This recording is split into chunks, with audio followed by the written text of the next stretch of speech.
Mantan Kabar Reskrim, Komjen Purnawirawan Susno Duaji kini punya prediksi sendiri soal siapa sosok pelaku utama kasus pembunuhan Vina dan Eki. Sebelumnya status tersangka kasus pembunuhan Vina dan Eki, Peggy Setiawan dinyatakan batal usai Hakim Pengadilan Negeri Bandung memenangkan sidang pra-peradilan atas Polda Jawa Barat. Kini publik kembali dihadapkan terkait sosok pelaku sebenarnya pembunuhan Vina dan Eki.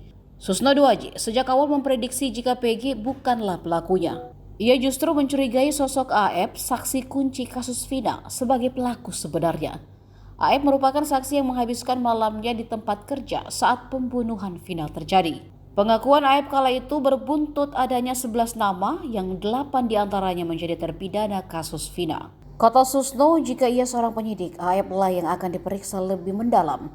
Dari dia, muncul 11 nama dalam BAP Ibtu Rudiana atau ayah almarhum Eki. Download Tribun X sekarang, menghadirkan lokal menjadi Indonesia.